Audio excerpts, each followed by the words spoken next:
목차입니다. 여러분들은 이런 과목을 이수하셨어요. 면접 시험장에 들어가기 전 마음가짐, 인성, 청소년을 위해 무엇을 해야 하는가, 제7차 청소년 정책 기본 계획, 청소년들을 위해 누가 일하는가, 청소년 지도사, 청소년들을 위해 무엇에 근거하여 일하는가, 청소년 관련법, 청소년들이 어디에서 활동하는가, 청소년 지도사는 어디에서 일하는가, 청소년 시설 및 청소년 단체, 청소년 관련 학문적 질문, 전문 지식, 청소년 관련 학문적 질문, 상담 분야 중심 질문, 2022년까지 기출, 빈출 문제에 대해서 살펴보고, 마지막으로 2023년 신규 예상 문제, 2022년 예상 문제 포함해서 같이 한번 살펴보도록 하겠습니다. 이 목차를 정리하듯이 앞으로의 여러분의 삶을 체계적으로 계획했으면 좋겠습니다. 여러분들은 이런 과목들을 이수하셨어요. 여러분들이 2년 동안 혹은 4년 동안 이런 과목들을 학습하셨는데요. 2년을 공부하신 분들은 3급 과목이 될 텐데요. 총 7과목이 되겠습니다. 청소년 육성제도론, 청소년 지도방법론, 청소년 문제와 보호, 청소년 심리 및 상담, 청소년 문화, 청소년 프로그램 개발과 평가, 청소년 활동이 되겠습니다. 2급 과목은 이 과목과 한 과목 차이가 있는데 청소년 복지가 차이가 있습니다. 2급 자격증을 취득한 후 현장에서 3년 이상 근무를 하게 되면 1급 시험을 볼 수 있는 자격이 주어주는데요. 1급 과목은 5과목이 되겠습니다. 청소년 연구방법론, 청소년 인권과 참여, 청소년 정책론, 청소년 기관 운영론, 청소년 지도자론이 되겠습니다. 질문 중에 청소년 지도사 자격을 취득하기 위해서 필요한 과목은 뭐가 있나요? 이렇게 질문하는 경우도 있습니다. 요 근래에 하는 질문 중에 대부분은 이런 질문을 합니다. 청소년 관련 과목 중 가장 인상 깊은 과목은 무엇인가요? 그리고 그 이유가 뭘까요? 저 같은 경우는 정답을 청소년 문화입니다. 청소년들의 문화와 트렌드를 이해할 수 있는 계기가 되었습니다. 이렇게 답했는데 여러분들 여러분만의 답을 바로 준비하셔야 합니다. 여러분이 진짜로 좋아하는 과목을 한 과목을 정하고 가능하면 10초 이내에 답을 할 수 있도록 준비하셔야 합니다. 자, 이런 과목들을 여러분들이 배우셨는데요. 여러분들이 실제 면접장에 가서 시험 볼 때 어떤 마음가짐을 가져야 되는지를 같이 한번 살펴보도록 하겠습니다. 제가 부제목으로 마음가짐과 인성을 집어넣었는데요. 직원을 뽑을 때도 인성 부분을 가장 중요시 생각하는데요. 면접 시험에서도 인성 부분을 상당히 중요시 생각한다는 거 인지하고 들어가시기 바랍니다. 면접을 실시하는 이유는요. 여러분들을 떨어뜨리려고 면접을 보는 것이 아니라 여러분들이 청소년 지도사로서 인성이 되어졌는지 조금 부족하더라도 여러분들을 합격시킬 근거를 만들려고 청소년 지도사 면접 시험을 보게 되는데요. 대부분 떨어지는 경우가 공부를 못하거나 안 해서라기보다는 너무 떨어서 너무 긴장과 불안, 공포에 의해서 떨어지는 경우가 대부분 많이 있는데요. 이거는 뭐 다른 방법이 없습니다. 연습만이 최고의 방법이 되겠습니다. 반드시 암기해야 할 것들은 물어보면 그대로 정답을 얘기해야 할 거고요. 한 절반 정도는 여러분들 스스로 답할 수 있는 그런 질문을 하게 되는데 지속적으로 공부를 하면서 순발력 있게 준비해 보시기 바랍니다. 면접에 임하는 자세입니다. 마음가짐, 인성이 반드시 중요합니다. 나는 좋은 청소년 지도사가 되기 위해서 최선을 다해왔다라는 마음, 그리고 나는 누가 봐도 못된 사람이 아니다. 예의 바르게 행동하기. 여러분 웃는 모습을 반드시 보여주셔야 합니다. 인상을 쓰고 있으면 실제 질문하는 사람도 부담스러울 수가 있습니다. 면접관과는 절대 싸우지 마시기 바랍니다. 난 싸운 적 없어요. 틀린 말을 해서 그거에 대해서 바로 잡아줬는데, 이렇게 하지 마시고 면접관이 듣고 싶어하는 이야기들을 할 수 있도록 지속적으로 연습하시길 바랍니다. 10초 이상 답하지 않도록 노력하시기 바랍니다. 10초 너무 짧지 않아요? 라고 얘기하실 수 있지만 제대로 준비한다면 10초 동안에 많은 이야기를 하실 수가 있습니다. 마지막 나올 때까지 긴장감 늦추지 마시기 바랍니다. 에이씨 떨어졌어. 나쁜 말 하지 마시기 바랍니다. 마지막으로요. 최근 청소년 이슈에 대해서 많은 관심 가져주시고요. 마지막 가기 전까지 신문이나 뉴스를 통해서 청소년 관련된 문제나 이슈를 확인해 보시기 바랍니다. 면접 영역입니다. 첫 번째가 청소년 지도사로서의 가치관 및 정신자세, 두 번째가 용모, 예의, 품행 및 성실성, 세 번째가 의사발표의 정확성 및 논리성, 네 번째가 청소년에 관한 전문 지식과 그 응용 능력, 다섯 번째가 창의력, 의지력, 지도력이 되겠습니다. 여기서 중요한 건요. 면접관과 면접을 제대로 해야지 그렇지 않고 여러분들이 안 좋은 인성이 드러나 버리게 되면 면접관들이 최하 점수인 1점을 주게 되는데 2명 이상이 1점을 주게 됐을 때 여러분 탈락이 된다는 거 반드시 인지하시기 바랍니다. 면접장의 배치도는 이런 모습입니다. 대학 교수님들, 현장 전문가, 관계 공무원이 면접관으로 배치하게 됩니다. 공부를 열심히 했습니다. 이런 것들을 어떻게 체계적으로 머리에 넣어놓고 가느냐가 굉장히 중요한데요. 저는 제7차 청소년 정책 기본 계획을 그 첫 번째에 두었습니다. 그 이유 중에 하나가 뭐냐면 이걸 기본적으로 잘 암기를 해두면 나머지 뒤에 건 자연스럽게 쉽게 풀어나갈 수 있습니다. 청소년들을 위해서 무엇을 해야 하는가, 그거의 바탕이 되는 것이 바로 제7차 청소년 정책 기본 계획이 되겠습니다. 올해는요 제7차 청소년 정책 기본 계획이 처음 처음으로 시작되는 해이기 때문에 전년도 제6차 청소년 정책 기본 계획에 대한 질문도 할 수가 있습니다. 제6차 청소년 정책 기본 계획을 평가해보세요 라고 이야기를 할 수 있는데요. 제6차 청소년 정책 기본 계획 중에 눈에 두드러지게 나오는 게 글로벌 중심의 활동 활성화를 했다라는 거, 한 아세안 청소년 서밋이라는 걸 진행을 했었어요. 학교 밖 청소년 지원 강화 대책 수립 및 발표를 했어요. 그리고 국립 청소년 디딤센터를 추가 확충했고요. 청소년 참여 포털 사이트를 확보해서 운영을 하고 있고요. 청소년 육선 전담 공무원을 지자체별로 많이 채용을 했다고 합니다. 제6차 청소년 정책 기본 계획의 비전이 뭐예요? 라고 물어보면 현재를 즐기는 청소년, 미래를 여는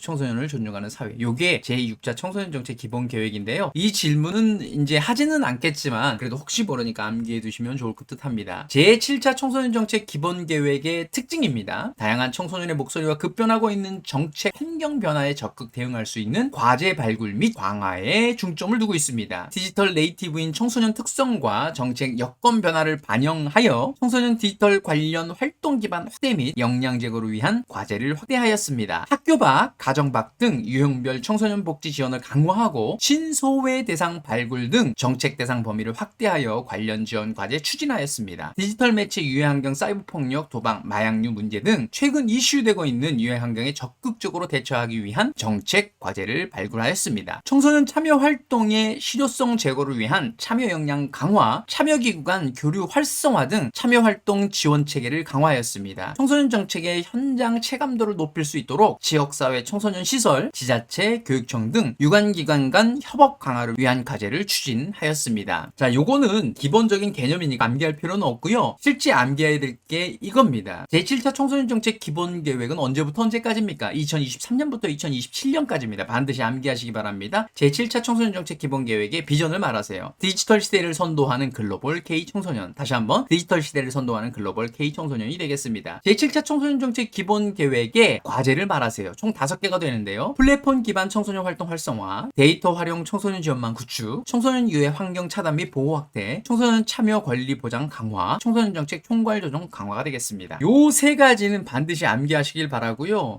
나 이 과제 너무 암기하기 힘들어 라고 하면 비전과 추진 기간은 반드시 암기하시기 바랍니다. 다시 한번 살펴보도록 하겠습니다. 제7차 청소년 정책 비전 목표 정책 과제인데요. 5대 대과제, 14개 중과제, 39개 소과제, 108개의 세과제로 이루어져 있는데요. 비전이 디지털 시대를 선도하는 글로벌 K 청소년, 목표가 청소년 성장 기회 제공, 안전한 보호 환경 조성이 요게 목표가 되겠습니다. 그리고 정책 과제가 활동복지 보호 참여 추진 기반이 되겠는데요. 활동복지 보호 참여는 청소년 기본법, 청소년 활동진흥법에 포함되어져 있는 거고 추진 기반이 플러스가 된 겁니다. 활동에 해당하는 것이 플랫폼 기반 청소년 활동 활성화, 복지에 해당하는 것이 데이터 활용 청소년 지원망 강화, 보호에 해당하는 것이 청소년 유해 환경 차단 및 보호 확대, 참여에 해당하는 것이 청소년의 참여 권리 보장 강화, 추진 기반에 해당하는 것이 청소년 정책 총괄 조정 강화가 되겠습니다. 세부적인 내용들은 여러분들이 한번 세워놓고 읽어보시기 바랍니다. 청소년의 주요 정책이 3가지가 활동, 복지, 보호가 되는데 앞에 있는 내용을 활용을 해서 제가 표로 한번 정리를 해봤는데요. 활동, 플랫폼 기반 청소년 활동 활성화, 복지, 그리고 보호 이렇게 되어졌는데 이것도 잠깐 세워놓고 여러분들 보시면 될 듯 합니다. 자, 여기서 시험 문제에서 가장 질문 많이 하는 것, 청소년 육성에 대해서 설명하세요. 청소년 활동을 지원하고 청소년 복지를 증진하고 사회 여건과 환경을 청소년에게 유익하게 개선하고 청소년을 보호하며 청소년에 대한 교육을 보완하여 청소년의 균형 있는 성장과 발달을 돕는 것. 청소년 기본법 제3조 1항 2호에 나와 있는 내용이 되겠습니다. 청소년 활동을 설명해 보세요. 청소년의 균형 있는 성장을 위해 필요한 활동과 이런 활동을 소재로 하는 수련 활동, 교류 활동, 문화 활동 등 다양한 형태의 활동을 말한다. 청소년 기본법 제3조 1항 3호에 나와 있습니다. 청소년 복지에 대해서 이야기해 보세요. 청소년이 정상적인 삶을 누릴 수 있는 기본적인 여건을 조성하고 조화롭게 성장, 발달할 수 있도록 제공되는 사회적 경제적 지원을 말한다. 청소년 기본법 제3조 1항 4호에 나와 있습니다. 청소년 보호에 대해서 설명하세요. 청소년의 건전한 성장에 유해한 물질, 물건, 장소, 행위 등 각종 청소년의 유해환경을 규제하거나 청소년의 접촉 또는 접근을 제한하는 것을 말한다. 청소년 기본법 제3조 1항 5호에 나와 있는 내용이 되겠습니다. 가장 많이 하는 질문 중에 하나가 청소년을 위해 본인이 바라는 정책이 어떤 것이 있나요? 제6차 청소년 정책 기본 계획에서 제가 이 얘기를 했었어요. 디지털 리터러시 교육을 조금 활발하게 이루어졌으면 좋겠다라고 이야기를 했는데요. 이게 6차에도 나왔지만 7차에도 이 내용이 나왔는데 물론 정규 교육과정 내에서도 수업으로 이루어지면 가장 좋긴 하겠지만 그렇지 못하다면 청소년 시설에서 정기적으로 디지털 리터러시 교육을 의무 진행하도록 명문화되었으면 좋겠습니다. 실제 7차 청소년 정책 기본 계획에 나와 있긴 하지만 의무사항은 아닌데 저는 의무화 정형화됐으면 좋겠다라는 그런 의미로 이야기를 했습니다. 여러분도 여러분 나름대로의 정책을 하나 준비해 보시면 좋을 듯 합니다. 자, 이런 정책을 기반으로 일하는 사람이 누구예요? 그렇죠. 청소년 지도사예요. 청소년들을 위해서 누가 일을 하는가? 그게 바로 청소년 지도사인데, 청소년 지도자와 청소년 지도사를 구분하는 그런 질문을 굉장히 많이 합니다. 청소년 지도자와 청소년 지도사의 차이를 설명하세요. 청소년 지도자는요, 청소년 지도사, 청소년 상담사를 포함한 청소년 시설, 청소년 단체, 청소년 기관 등에서 청소년 육성 및 지도 업무에 종사하는 사람을 말합니다. 자, 이게 조금 포괄적인 개념이죠. 청소년 지도사는요, 청소년 기본법 제21조 1항에 여성가족부 장관은 청소년 지도사 자격검정에 합격하고 청소년 지도사 연수기관에서 실시하는 연수과정을 마친 사람, 그러니까 합격한 사람에게 청소년 지도사 자격을 부여하게 됩니다. 자, 이게 청소년 지도사가 되겠습니다. 가장 많은 질문, 청소년 지도자, 청소년 지도사, 청소년 상담사, 교사를 비교하는 그런 내용인데요. 지도자는 앞에서 설명했고 지도사도 앞에서 설명했고, 청소년 상담사는 청소년 기본법 제22조에 나와 있고요. 교사는 일정한 자격을 가지고 학생을 가르치는 사람을 말합니다. 주로 유치원 및 초등학교, 중학교, 고등학교의 선생님을 가르칩니다. 청소년 지도사가 되려는 이유가 뭘까요? 예를 하나 볼게요. 제가 과거 자라면서 어른들을 통해 받지 못했던 사랑과 지지를 청소년 지도사가 되어 청소년들이 제공해주고 싶어서입니다. 열린 마음으로 청소년을 위해 일하고 그들이 올바른 가치관으로 자랄 수 있도록 지지하고 격려해주고 싶습니다. 이거 암기하시면 안 됩니다. 여러분만의 답변을 준비해서 답하셔야 합니다. 청소년 지도사에게 필요한 자질을 이야기해보세요. 청소년 지도사에게 필요한 자질은 청소년과 눈높이를 함께하고 소통할 줄 알아야 합니다. 청소년들의 문화를 이해하고 청소년들의 욕구를 충족시킬 줄 알아야 합니다. 바람직한 성장과 발달을 위해 유익한 프로그램으로 목표의식을 가질 수 있도록 유도할 줄 알아야 합니다. 그러니까 뭐냐면 청소년을 위해서 청소년들에게 좋은 것들을 제공해 줄 수 있는 그런 사람이어야 된다는 이야기입니다. 청소년 지도사에게 필요한 역량, 자, 같은 맥락입니다. 청소년 활동의 설계 역량, 그 다음에 실행 역량, 수행 역량, 팀워크 역량, 전문성 개발 역량인데요. 세부적인 내용들은 여러분들이 보고 읽으시면 될 거고요. 여러분만의 용어로 꼭 암기하시기 바랍니다. 청소년 지도사의 직업 윤리에 대해서 설명을 하세요. 청소년 지도사 윤리 현장에 보면요, 청소년들이 우리 사회 구성원으로 정당한 대우와 권익을 보장받으며 건강한 민주시민으로 성장할 수 있도록 지원하기 위해서 전문가, 동반자, 지지자가 되어야 합니다 라고 되어져 있습니다. 청소년 지도사는 청소년을 동등한 인격체로 존중해야 하고 청소년에게 봉사해야 하며 공정한 기회를 제공하는 등 정의로워야 합니다. 이게 청소년 지도사의 직업 윤리가 되겠습니다. 청소년 지도사의 윤리 덕목을 이야기해보세요. 이건 또 다른 질문이에요. 청소년 윤리 현장 실천 다짐을 보면 우리는 활동을 함께하며 지도한다, 차별하지 않는다, 지속적으로 자기 개발에 힘쓴다, 청소년의 활동 환경 개선을 위해 관심을 가지고 노력한다, 어떠한 사적인 이익도 취하지 않는다, 건전한 성윤리 의식을 지니며 청소년을 대상으로 이를 실천한다, 삶의 모범이 되는 윤리 의식을 함양하고 실천한다가 되겠습니다. 청소년 지도사는 무엇을 하나요? 청소년 참가 프로그램을 기획 운영하고 청소년을 상담하고 청소년에 대한 연구로 문제 해결 방안을 도출하고 청소년 발전 저해 시설 및 주변 환경 개선 관련된 활동을 해야 하며 청소년들의 변화를 촉진하는 촉진자의 역할, 그리고 청소년들의 동기 유발을 하는 동기 유발자 역할, 그다음 평가자의 역할을 해야 한다고 합니다. 청소년 지도하는 방법의 원리입니다. 자기 주도적 원리와 자율 참여의 원리에 대해서 이렇게 설명을 하면 되는데, 자기 스스로 주도적으로 할 수 있도록 하는 원리, 자율 참여하는 원리인데요. 청소년이 활동의 주체가 되어서 선택하고 결정할 수 있도록 하는 지도하는 방법입니다. 자율 참여의 원리는 스스로 결정하고 자유의지에 따라서 청소년 활동에 참가하는 걸 말합니다. 다른 답으로는 청소년 중심의 원리, 동기 유발 및 유지의 원리, 다양성과 융통성의 원리, 상호학습의 원리, 경험 중심과 활동 중심의 원리, 전인성의 원리, 이렇게 단답형으로 암기할 수도 있습니다. 하지만 이렇게 암기하는 것보단 자기만의 용어로 암기하는 것이 가장 바람직합니다. 청소년 지도사로서 청소년들을 위해 어떤 프로그램을 만들어주고 싶은가? 능동적인 친구들에게는 설문조사를 통해서 청소년들이 하고 싶어하는 프로그램을 개발하여 제공해 줄 것이고, 자신의 의사를 밝히지 않는 수동적인 친구들에게는 요즘 가장 핫한 프로그램을 개발하여 제공해 줄 것입니다. 요즘 같은 코로나 시기에는 청소년 유튜브 크리에이터 과정 같은 것을 운영해 보는 것도 좋을 듯 합니다. 이런 방법으로 답을 해줄 수 있습니다. 이것 또한 여러분만의 답을 만들어 주시기 바랍니다. 청소년 지도사로서 현재 청소년을 대상으로 할 수 있는 수업 자격이 있는 것은 무엇이며 어떻게 활용할 것입니까? 저는 개인적으로 워드프로세스 1급 자격증이 있어서 실제 워드프로세스 1급 자격 취득 과정도 제가 운영해 본 경험이 있습니다. 청소년 지도사로서 청소년과 의견 충돌이 있을 경우는 어떻게 해결할 것인지 이야기해 주세요. 다른 질문으로 해보면요, 청소년 활동을 방해하는 청소년, 규칙을 지키지 않는 청소년을 어떻게 지도할 것인가요? 라는 이런 질문을 할 수 있어요. 또 다른 질문으로는요, 식사 시간에 돌아다니는 청소년을 어떻게 지도할 것인가요? 자, 이 질문은요, 청소년도 성인과 똑같은 인격체입니다. 질문의 의도는 성인과 동일한 조건으로 청소년을 대하느냐입니다. 단체 활동에 어려움을 초래할 경우 경우 먼저 참여 청소년 당사자에게 불편한 것이 무엇인지를 확인하고 불편 요소를 제거 및 조치 후에도 동일한 상황이 발생할 경우 지속적인 활동 참여 의사 여부를 확인하고 모임의 원칙과 규정을 검토하여 규정에 맞추어서 조치해야 할 것입니다. 코로나19와 같은 감염병으로 인해서 청소년 수련시설 등의 출입이 제한된 상황에서 청소년 지도사들은 무엇을 해야 하는가? 온라인을 통해 진행할 수 있는 비대면 프로그램을 적극적으로 개발하고 청소년 참여를 독려할 수 있는 홍보 방안을 강구해야 합니다. 추가로 포스트 코로나에서는 대면과 비대면 활동이 공존할 수 있는 다양한 프로그램으로 SNS에 익숙해져 있는 청소년들의 욕구에 부합하는 프로그램을 운영해야겠습니다. 라고 답할 수 있습니다. 청소년 프로그램을 어떻게 홍보하면 가장 효과적일까요? 뉴 미디어를 적극적으로 활용하는 타겟팅 홍보가 필요합니다. 청소년들이 가장 많이 활용하는 SNS, 유튜브, 카카오 채널, 페이스북, 인스타 등을 적극적으로 활용하는 것이 효과적일 것 같습니다. 이렇게 답변을 하시면 좋을 듯 합니다. 자, 제7차 청소년 정책 기본 계획을 바탕으로 청소년 지도사가 일을 하게 되는데 제7차 청소년 정책 기본 계획은요, 그냥 갑자기 뿅 하고 나타난 것이 아니라 어떤 근거에 의해서 만들어지게 됩니다. 그게 바로 뭐냐면 청소년 관련 법과 협약, 헌장 등이 되겠는데요. 이걸 한번 살펴보도록 하겠습니다. 가장 많이 하는 질문입니다. 청소년 관련 법 한번 이야기해보세요. 청소년 관련 6대 법률 외워보도록 하겠습니다. 청소년 기본법, 청소년 활동진흥법, 청소년 보호법, 청소년 복지지원법, 아동 청소년 성보호에 관한 법률, 학교 밖 청소년 지원에 관한 법률. 요 6개는 반드시 암기하셔야 되고요. 한국과학우주청소년단 육성에 관한 법률, 한국청소년연맹 육성에 관한 법률, 한국해양청소년단 육성에 관한 법률, 소년법, 아동복지법. 자, 요런 것들은 참고로 알아두시고요. 여기에 플러스로요, 청소년 수련시설 관리 운영 지침이라는 게 있어요. 해마다 올해도 2023년도 청소년 수련시설 관리 운영 지침을 배포를 했는데 이거에 맞춰서 청소년 수련시설을 운영을 하면 됩니다. 청소년 관련 협약 및 헌장인데요. 아동 권리 협약이에요. 그 청소년 관련된 기본 권리를 한번 얘기해 보세요. 이게 시험 문제가 있었어요. 그게 뭐냐면 생존권, 보호권, 발달권, 참여권 이렇게 되는데요. 아동 권리 협약에는요, 차별 금지의 원칙, 최우선의 원칙, 생명 존중의 원칙, 아동 의견 존중의 4가지 기본 원칙이 있습니다. 우리나라는 1991년에 가입했다고 하는데요. 어쨌든 아동 권리 협약이 있다는 걸 반드시 암기하시고요. 그 다음에 청소년 헌장이라는 게 있어요. 1990년에 제정 선포가 되어졌는데요. 1998년에 개정이 되어졌어요. 청소년 주체적 자율권 중심, 구체적 실천 내용, 청소년 중심 자율, 참여에 관련된 내용이 담겨져 있는데요.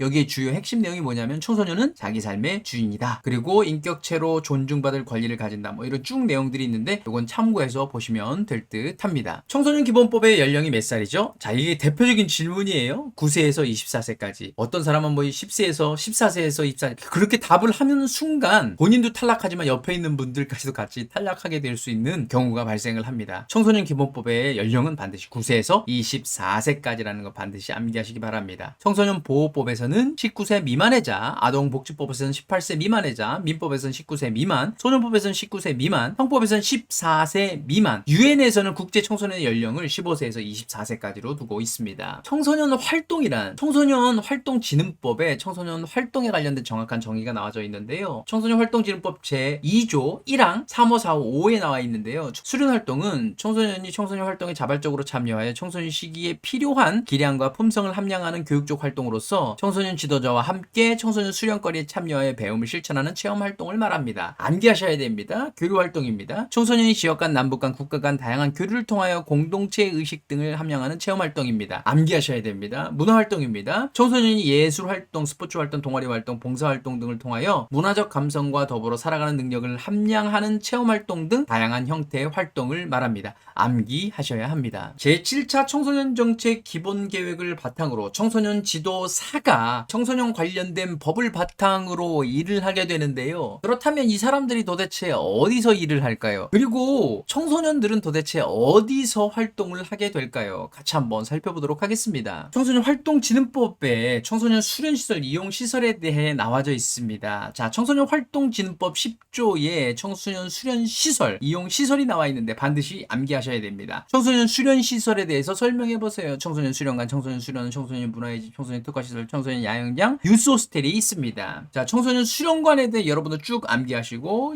수련원에 대해 쭉 암기하시고, 문화의 집 쭉 암기, 특화시설 쭉 암기, 야영장 쭉 암기, 유설 쭉 암기하셔야 합니다.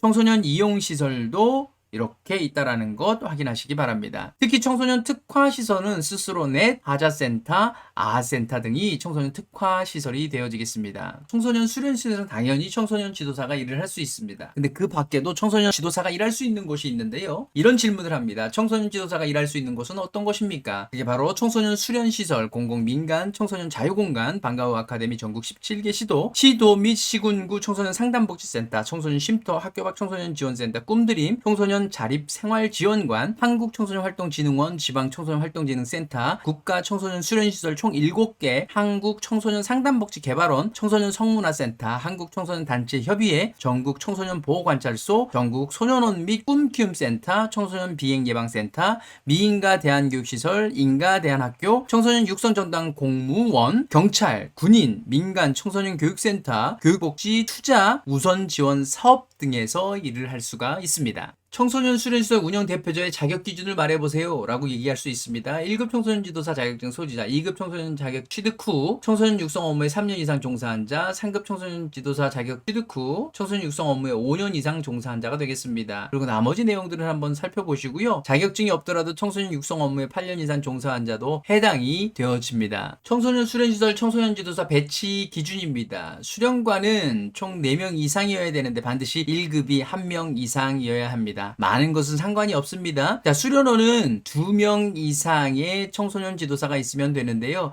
1급이 반드시 있을 필요는 없습니다. 수련원과 특화시설은 동일하고요. 유스 호스텔 야영장 문화의 집은 청소년 지도사가 1명 이상만 있으면 됩니다. 그리고 수용정원 250명당 1명씩 추가가 배치되는데요. 수련원 같은 경우는 500명 초과 시 반드시 1급을 배치해야 합니다. 가장 많이 하는 질문 중에 인원 250명이 증가할 때 청소년 지도사 몇 명을 배치해야 하나 이렇게 질문하는 경우도 있고, 조금 더 어렵게는 뭐 수용 정원이 몇 명인데 막 이렇게 하는 경우들이 있는데 이 표는 반드시 암기하시기 바랍니다. 청소년 수련 활동의 3요소입니다. 수련거리, 수련시설, 청소년 지도사입니다. 수련거리는 프로그램을 말합니다. 청소년 수련관과 문화의 집의 차이입니다. 수련관은 시군군에 1개 이상, 청소년 문화의 집은 읍면동에 1개 이상이고요. 수련관은 아까 얘기했듯이 지도사가 4인 이상, 문화의 집은 지도사 1인 이상이 되겠습니다. 청소년 수련관은 반드시 1급 1명 이상이어야 합니다. 청소년 수련관과 수련원의 차이입니다. 숙박 기능의 유무와 시설의 위치입니다. 수련관은 생활권에 있고 수련원은 자연권에 있습니다. 청소년 수련원과 야영장의 차이입니다. 수련원은 숙박 시설이 있습니다. 야영장은 텐트를 치며 야영을 할 수 있는 수련장을 말합니다. 청소년 단체입니다. 청소년 단체를 질문하면 의외로 답을 못하는 분들이 굉장히 많은데요. 청소년 단체란 청소년 기본법에 따라서 대통령령이 정하는 청소년 육성을 목적으로 설립된 법인 및 또는 단체를 말합니다. 제가 근무를 하는 것이 고양시 청소년 재단인데 이것도 청소년 단체에 해당하고요. 한국 청소년 연맹, 한국 스카우트 연맹, 한국 해양 청소년단 연맹,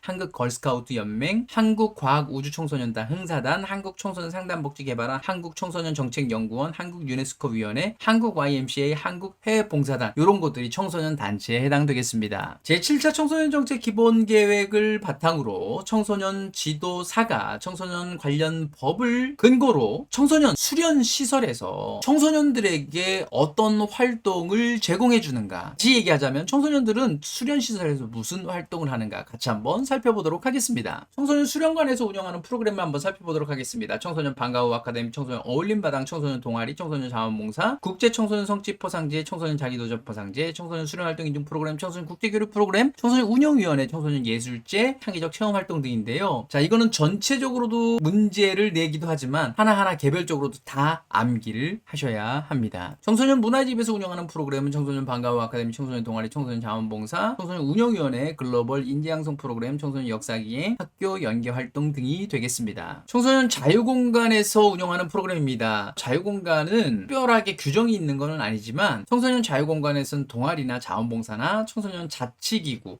청소년 수련관이나 문화의 집처럼 청소년 운영위원회를 의무적으로 하는 건 아니지만 청소년 자치기구, 청소년 문화예술활동을 진행하고 있습니다. 자, 그럼 이런 프로그램들을 만들 때 어떻게 만들어야 할까요? 청소년 프로그램 개발 절차 및 단계별 특징에 대해서 설명해 보세요. 이런 문제를 또 질문을 합니다. 청소년 프로그램 개발 순서를 이야기하고 첫 번째 기획과 끝 단계 평가가 필요한 이유를 설명해 보세요. 첫 번째 프로그램 기획입니다. 프로그램과 관련된 상황을 분석하고 프로그램 개발의 기본 방향을 설정합니다. 두 번째 설계입니다. 프로그램 목적과 목표를 설정하고 이것과 관련된 프로그램 내용을 선정, 조직하고 지도 방법을 체계화시키고 교육 매체를 개발합니다. 프로그램 마케팅입니다. 프로그램의 잠재적인 고객의 참여를 유도하고 촉진시키기 위해 취하는 조치입니다. 실행입니다. 완성된 프로그램을 실제 적용하고 전개하는 단계를 말합니다. 프로그램 평가입니다. 일정한 기간 동안 실시된 청소년 프로그램을 대상으로 하여 그것이 의도한 대로 제대로 수행되었는지 판단, 환류, 우리가 피드백이라고 하는데 환류하는 과정을 말합니다. 여기서 기획과 평가는 반드시 암기하시기 바랍니다. 청소년의 요구 분석 기법입니다. 앞서 이런 프로그램을 만들려면 사전에 이런 요구 분석을 해야 되는데, 요구 분석이란 청소년 프로그램의 대상자인 청소년들이 프로그램과 관련하여 어떠한 요구와 필요를 얼마나 가지고 있는지를 구체적으로 확인하고 진단하고 사정하고 분석하는 과정을 말합니다. 요구 분석의 기법에는 서베이법, 그러니까 질문지법, 면접법이 있고 관찰법, 결정적 사건 분석법, 능력 분석법, 델파이법, 대입권법 등 다양한 방등이 있습니다. 여기에서는 서베이법, 질문지법, 면접법을 암기하시기 바랍니다. 청소년 방과후 아카데미입니다. 청소년 방과후 아카데미가 뭐냐고 질문한다면, 여성가족부와 지방자치단체에서는 청소년 수련 시설을 기반으로 청소년을 위한 종합 돌봄 서비스를 지원하는 국가 정책 지원 사업입니다. 자, 요런 정도만 답을 해주시면 좋을 것 같고요. 2023년 현재 운영기관 전국 17개 시도에 341개소를 현재 운영하고 있고요. 일반형, 그러니까 주 5일에서 6일, 1일에 4시간 이상 급식을 포함하는 경우, 주말형은 주 1일에서 2일, 그러니까 토요일, 일요일, 그러니까 1일 5시간 이상 급식을 포함해서 운영하고 있습니다. 그러니까 결국은 일반형과 주말형 이렇게 두 가지를 운영하고 있습니다. 청소년 어울림마당입니다. 문화예술, 스포츠 등을 소재로 한 공연, 경연, 전시, 놀이체험 등 다양한 청소년 활동이 펼쳐지는 장으로 청소년의 접근이 용이하고 다양한 지역사회 자원이 결합된 일정한 공간을 의미합니다. 16개 시도 110개 시군구에서 총 126개소를 운영을 하고 있고요. 16개 시도는 연 8회 이상, 110개 시군구는 연 5회 이상 운영하면 됩니다. 시도는 7,125만원, 그 다음에 시군구는 2,400만원을 지원한다고 합니다. 청소년 동아리 지원 사업이 뭐냐라고 질문을 할 수 있습니다. 공통의 목적과 관심에 의해 형성된 운영된 작은 모임, 취미, 소질, 가치관, 문제의식 등을 공유하는 청소년에 의해서 자치적이며 지속적으로 운영되는 청소년 활동입니다. 청소년 동아리는 뭐 쉽게 설명하실 수 있을 겁니다. 지원 규모가 1250만원, 2500개 동아리를 대상으로 지원합니다. 동아리 한 개당 125만원 내외로 지원할 수 있습니다. 청소년 자원봉사 두볼입니다. 두볼이 뭐예요? 이렇게 질문을 할 거예요. 두볼은 Do Volunteer, 자원봉사하다라는 약자로 국내 유일 청소년을 위한 자원봉사 시스템입니다. 청소년 자원봉사 두볼은 봉사활동 정보검색, 신청, 확인서 출력은 물론 1365 나눔 포털을 통해 나이스로 실적 전송이 가능합니다. 두 프로젝트라는 게 있는데요. 두 50, 두 100, 두 150일에서 목표 시간을 정해두고 활동할 수 있도록 프로젝트를 진행을 하고 있습니다. 국제청소년 성취 포상제를 질문을 굉장히 많이 합니다. 국제청소년 성취 포상제는 영국의 에딘버러 공작회에서 설립되어졌으며 다양한 활동 영역에서 자기 주도적으로 활동하는 걸 말하는데요. 국제적으로 공인된 자기 성장 프로그램입니다. 대상이 만 14세 이상, 만 24세 이하의 청소년 대상인데 봉사활동, 자기개발활동, 신체 단련 활동, 탐험활동 요 네 가지 활동 영역을 6개월 동안, 그리고 12개월 동안, 그 다음에 18개월 동안 이렇게 해서 완료했을 때 포상을 받게 되는데요. 금장 같은 경우는 합숙 활동을 진행하기도 합니다. 청소년 자기도전 포상제입니다. 요거는 국제청소년 성취 포상제에 해당되지 않는 연령들이 동일한 활동을 할 수 있도록 만들어진 제도가 되겠는데요. 청소년 자기도전 포상제는 만 7세 이상, 만 15세 이하이거나 초등학교 1학년 이상, 중학교 3학년 이하의 청소년이 운영기관에 등록하여 포상 단계에 따른 활동을 수행하고 자신이 설정한 목표를 성취했을 경우 포상을 하는 제도를 말합니다. 자, 여기에는 활동 영역이 봉사활동, 자기개발활동, 신체단련활동, 탐험활동, 진로개발 활동이 별도로 있고요.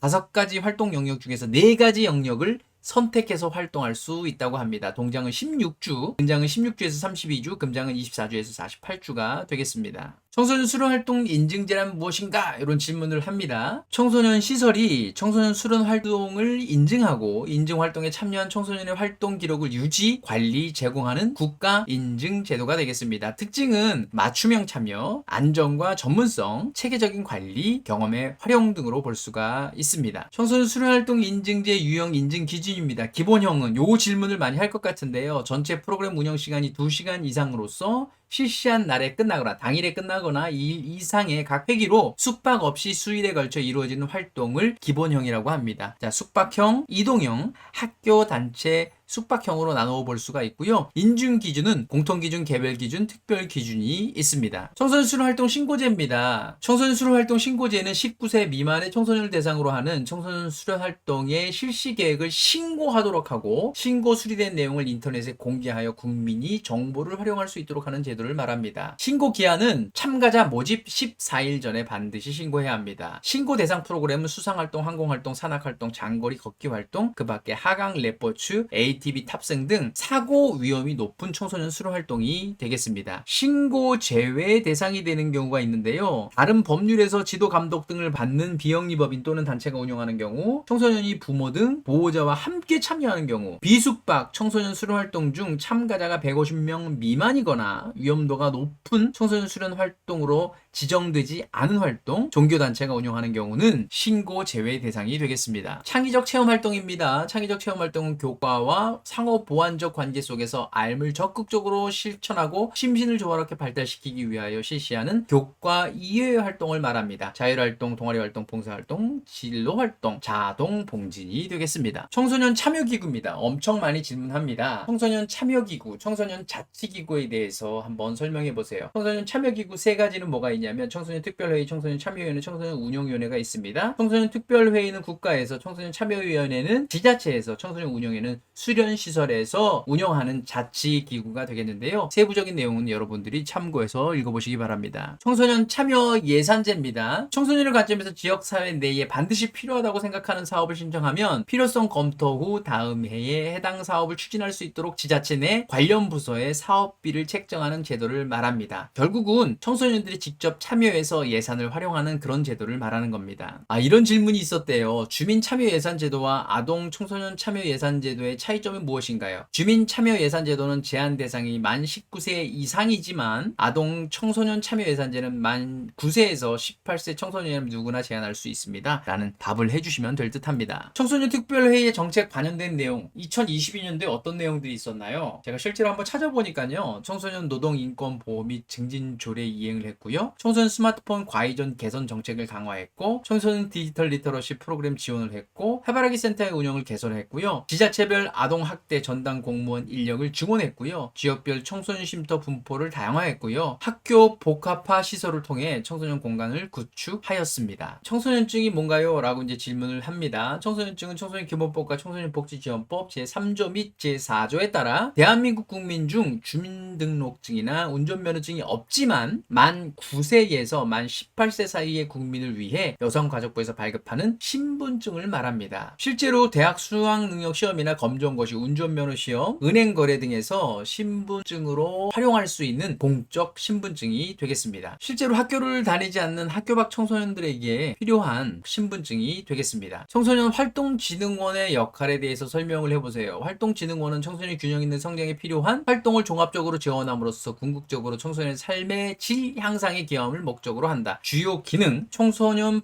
활동 프로그램의 개발, 보급, 평가 및 시범 운영, 청소년 육성에 필요한 정보 등의 종합적 관리 및 제공, 청소년 특별회의, 청소년 수련활동 인증제도, 청소년 성취포상제도, 청소년 방과 후 활동의 운영 및 지원, 청소년 프로그램의 공모, 청소년 어울림마당 동아리 활동 및 청소년의 달 행사 운영 및 지원, 수련시설 종합 안전, 위생점검 지원 및 안전 관련 컨설팅 홍보를 수행합니다. 청소년 활동진흥센터입니다. 경기도 청소년 활동진흥센터 내용을 한번 읽어보도록 하겠습니다. 2006년 7월 변화하는 사회적 요구와 청소년 정책 흐름에 따라 청소년 활동 지원과 청소년 봉사활동 활성화의 두 가지 핵심 기능을 수행하는 경기도 청소년 활동진흥센터로 개편하여 조직의 기능을 확대하고 청소년 자원봉사, 청소년 수련활동, 청소년 참여 등 청소년의 행복한 성장을 위해 청소년 활동 플랫폼으로 국가 청소년 정책을 수행하는 기관을 운영하고 있습니다. 설립 근거 및 법적 기능입니다. 청소년 활동진흥법 제7조에 지방 청소년 활동진흥센터 센터의 설치 등이라고 되어져 있습니다. 일반적 청소년 활동 지원 기능이 있고요. 나머지는 한번 읽어보시기 바랍니다. 자, 청소년 활동 진흥법 제8조에 보면 청소년 활동 정보의 제공 등이라고 되어져 있습니다. 청소년 프로그램의 정보의 상시적인 안내와 정보 제공, 당해 지역 청소년 활동 요구 조사 및 지역의 시설과 단체에 제공해주는 역할을 합니다. 세 번째로 청소년 활동 진흥법 제9조에 보면 학교와의 협력 등이라고 되어져 있습니다. 지역 교육기관과의 연계 및 지원 기능을 수행하고 있습니다. 자주 하는 질문입니다. 국립청소년수련원 6곳을 이야기해보세요. 국립중앙청소년수련원, 국립평창청소년수련원, 국립청소년우주센터, 국립청소년농업생명센터, 국립청소년해양센터, 국립청소년미래환경센터. 중앙은 천안에, 평창은 평창에, 우주센터는 고흥에, 농업생명센터는 김제에, 해양센터는 영덕에, 미래환경센터는 봉화에 있습니다. 지금까지 청소년 수련관, 청소년 문화의집, 청소년 자유공간 내에서 운영되어지는 다양한 프로그램에 대해서 이야기를 해드렸습니다. 자, 그렇다면 청소년 상담복지센터에서 운영하는 프로그램은 어떤 것이 있을까요? 청소년 상담, 1388 전화상담, 사이버 상담, 청소년 학교폭력 예방지원, 청소년 동반자 지원, 청소년 안전망, 청소년 특별지원, 학업중단 숙려제, 꿈드림센터, 그 외에 청소년 자립지원관, 청소년 회복지원 시설 등이 있습니다. 자주 하는 질문입니다. 청소년 복지지원기관과 청소년 복지시설을 구분해서 이야기해보세요. 청소년 복지기관입니다. 한국청소년 상담복지개발원 청소년 상담복지센터, 이주배경 청소년지원센터가 복지기관입니다.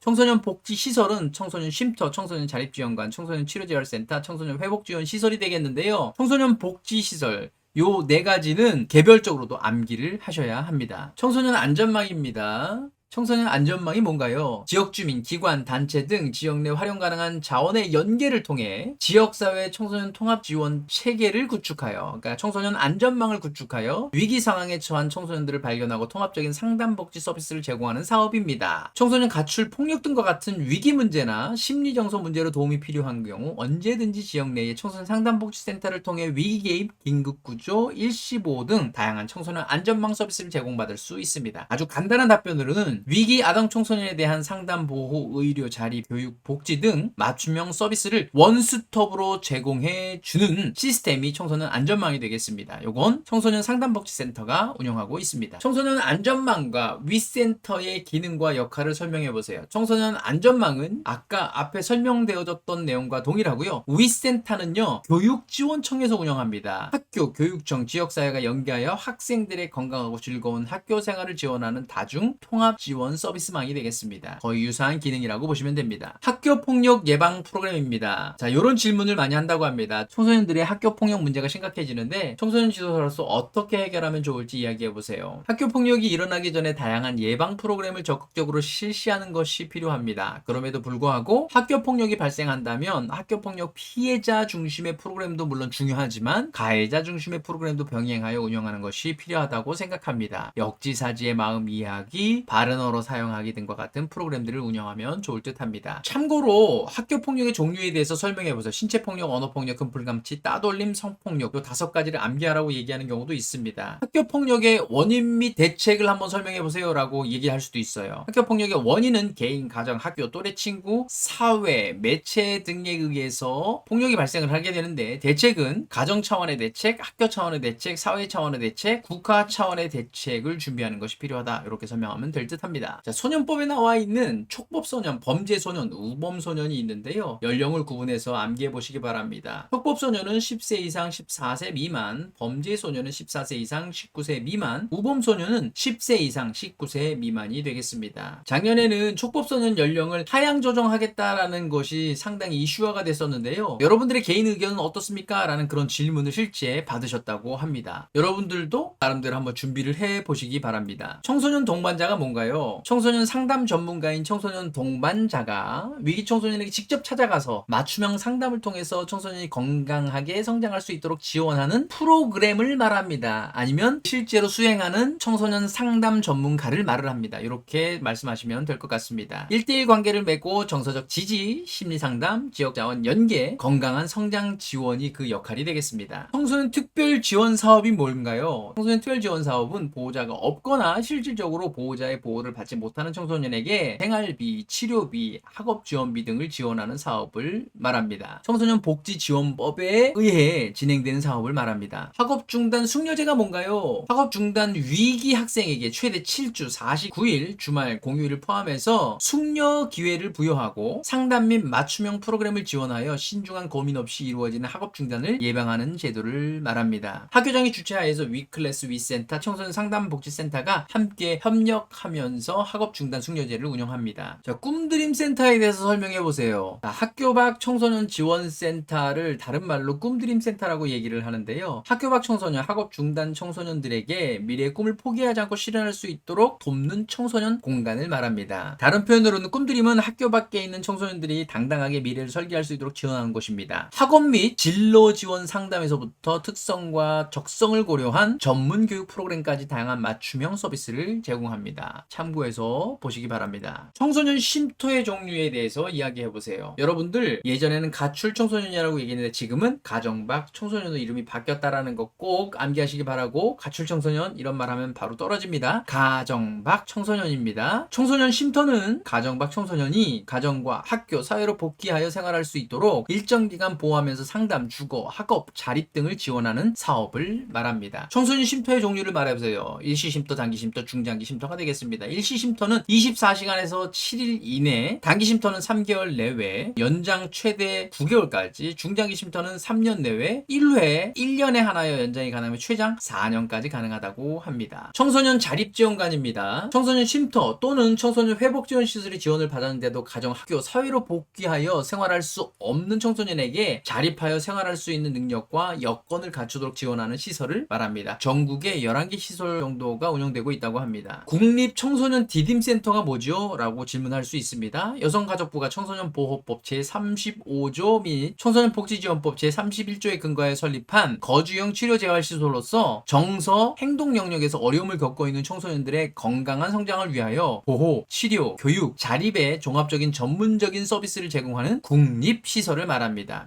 현재 용인시하고 대구 달성군에 설립하여 운영 중에 있는데요. 추가 설립 예정이라고 합니다. 전북 익산과 광주에 추가 설립 예정이라고 합니다. CPTED 범죄 예방 환경 디자인, 이거 제7차 청소년 정책 기반 계획에 나와 있는 내용인데요. 지역 내 청소년 대상 범죄 및 안전사고 급증 지역 대상 범죄 예방 환경 디자인 설계 적용 검토라고 되어져 있는데, Crime Prevention through Environmental Design, 범죄 예방 환경 디자인을 말합니다. 청소년 키트입니다. 청소년기에 진입하는 모든 청소년을 대상 청소년 키트를 제공한다고 이제 제7차 청소년 정책 기본 계획에 나와져 있는데요. 관련 사례가 세종시의 꿈키 카드, 그다음에 서울시 교육청의 모든 초등학생 대상에서 입학준비금 20만 원씩 지급했다고 합니다. 그다음에 서울 전입 청년 웰컴 박스를 또 제공해 줬다고 합니다. 청소년 회복 지원 시설이 뭔가요? 라는 질문입니다. 위탁 청소년의 보호 및 생활 지원, 보호 청소년들에게 부모를 대신하여 훈육 및 생활을 지원해 주고요. 위탁 청소년의 사회 서비스 지원입니다. 보호 청소년의 신체, 심리, 정서적 치유와 회복, 보호 청소년의 상담, 선도, 건전 육성 활동 및 학업, 진로 등 자립 지원, 여성가족부, 법원, 법무부, 노동부 등 관련 부처의 청소년 복지 활동 지원 체계의 연계 협력 강화입니다. 디딤시아 통장이 뭔가요? 디딤시아 통장은 취약계층 아동이 사회에 진출할 때 필요한 초기 비용을 지원하고자 정부에서 운영하는 유일한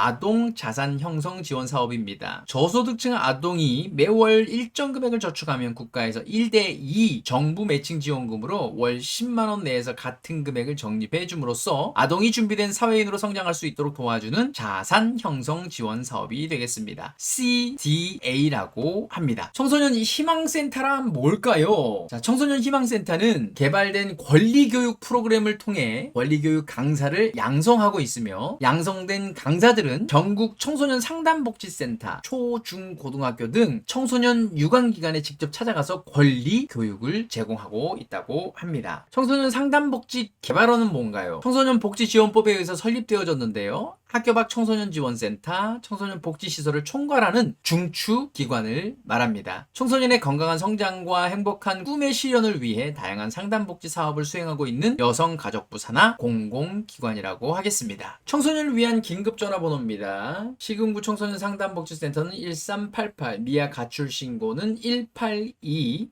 아동학대 신고는 112, 학교폭력 근절은 1172 되겠습니다. 제7차 청소년 정책 기본계획을 기본으로 청소년 지도사가 청소년 관련 법에 근거하여 어디에서 청소년 수련 시설에서 무엇을 청소년 활동을 다양하게 수행을 하게 됩니다. 이와 더불어 청소년 상담복지에서 다양한 청소년들의 복지와 보호에 신경을 쓰고 있는데요. 이런 것들을 잘 하기 위해서는 청소년들을 제대로 이해하는 전문적인 지식이 필요합니다. 같이 한번 살펴보겠습니다. 가장 많이 하는 질문입니다. 청소년의 특징적 사고 유형은 무엇입니까? 유사하지만 다른 질문입니다. 개인적 우화와 상상 속 청중에 대해서 설명해 보세요. 청소년의 특징적 사고 유형을 표현하는 말로 상상 속 청중, 개인적 우화를 예로 들 수 있는데요. 개인적 우화란 자신의 감정이나 사고는 너무나 특별하고 독특한 것이어서 다른 사람들은 이해할 수 없다고 믿는 것을 말합니다. 상상 속 청중입니다. 실제로 존재하는 청중이 아닌 가상에서 청중을 만들어내고 그들이 모두 자신에게 주의를 집중하고 있다고 믿는 현상을 말합니다. 청소년의 사고 특징입니다. 에릭슨의 심리사회적 이론입니다. 에릭슨의 심리사회적 발달 단계는 1단계에서 8단계까지 나눠져 있는데요. 5단계 보면 청년기가 있습니다. 정체감대 역할로 혼미인데요. 청소년기가 요기에 해당하는데요. 5단계는 프로이드의 생식기에 해당되는데 가장 중요한 발달 과업이 자아 정체감의 확립이라고 보았습니다. 수많은 선택과 결정을 해야 하는 시기로 정체감은 일생을 통해 이룩해야 할 중요한 문제라고 에릭슨은 이야기하고 있습니다. 피아제의 인지 발달 이론입니다. 피아제는 발달 단계를 4개 단계로 나눴는데요. 감각, 동작기, 전조작기, 사고기, 구체적 조작기, 형식적 조작기 이렇게 나눴는데요. 여기서 살펴봐야 될 건 형식적 조작기가 되겠습니다. 청소년기에 해당하는 건데요. 청소년기가 2단계에 해당되며 형식적 조작기의 특징은 새로운 상황에 직면했을 때 현재의 경험뿐만 아니라 과거와 미래의 경험을 이용할 수 있으며 체계적인 과학적 사고, 추상적인 사고, 이상주의적 사고를 한다고 이야기했습니다. 반드라, 메슬로우, 콜보그, 피아제에 대해서 같이 한번 살펴볼 건데요. 먼저 반드라의 사회학습 이론입니다. 학습이란 인간이 닮고 싶어하거나 모방하고 싶어하는 어떤 모델의 행동을 관찰하여 모방함으로써 학습이 이루어진다는 이론으로 관찰학습이라고도 이야기합니다. 반드라였습니다. 메슬로우의 욕구 위계 이론입니다. 인간의 욕구는 기본적으로 5가지가 있는데 생리적 욕구, 안전에 대한 욕구, 애정과 소속에 관한 욕구, 자아 존중감의 욕구,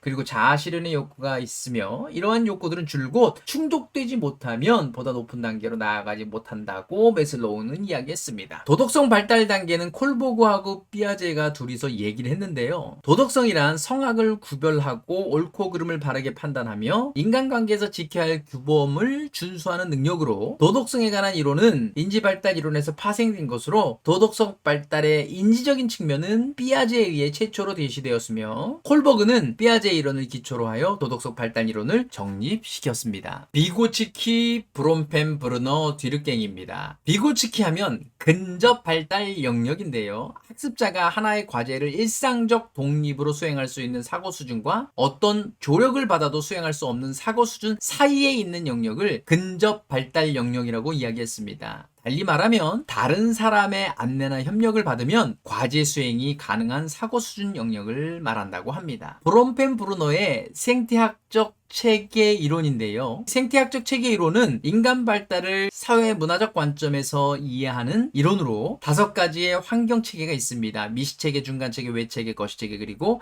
시간 체계입니다. 이들은 아동을 둘러싸고 있는 직접적 환경으로부터 아동이 살고 있는 문화적 환경까지 다 포함하는 것이 되겠습니다. 뒤르갱의 아노미 이론인데요. 아노미는 무규범, 무질서, 가치관 혼란이라는 용어로 산업화로 인해 사회가 변동하면서 기존의 가치관이 붕괴돼 버리고 도덕적 규범이 없는 무규범의 상태가 된 것을 말한다고 합니다. 존 듀이와 타일러입니다. 자, 존 듀이는 경험학습인데요. 경험학습은 경험의 전환을 통해 지식이 창조되는 과정을 설명한다. 듀이 자신은 학습자와 교과와의 연속성을 강조하였으나 듀이의 이론을 오해한 진보주의 교육자들은 교과를 완전히 무시하고 오로지 학습자의 즉각적인 흥미나 관심만 존중하기도 했다고 합니다. 놀이나 1단계, 지리와 역사를 아는 단계, 과학적 논리적 지식 단계로 나눴다고 합니다. 타일러의 청소년 문화를 한번 살펴보도록 하겠습니다. 영국의 인류학자인 타일러는 본인의 저서 원시 문화에서 문화란 지식, 신앙, 예술, 도덕, 법률, 관습 등 인간이 사회의 구성원으로서 획득한 능력 또는 습관의 총체를 말한다라고 얘기했습니다. 청소년 문화는 청소년들이 가지고 있는 행동, 양식, 사고방식, 심리적 취향, 말투, 의상 등을 통틀어서 말한다고 볼 수 있겠습니다. 청소년 문화가 지니고 있는 성격을 어떻게 이해하는가에 대해서는 청소년 문화를 미숙한 문화, 비행 문화, 하위 문화, 대항 문화 또는 반문화, 새로운 문화로 보는 시각 등 다양한 시각이 있습니다. 미샤의 4가지 정체감, 서더랜드의 차별 접촉 이론입니다. 위기와 전념을 어느 정도 성취했냐에 따라서 자아 정체감의 성취, 자아 정체감의 혼미, 자아 정체감의 유예, 자아 정체감의 폐쇄로 나누어 볼 수가 있습니다. 정체성 유예와 성취는 건강한 발달 상태를 말하고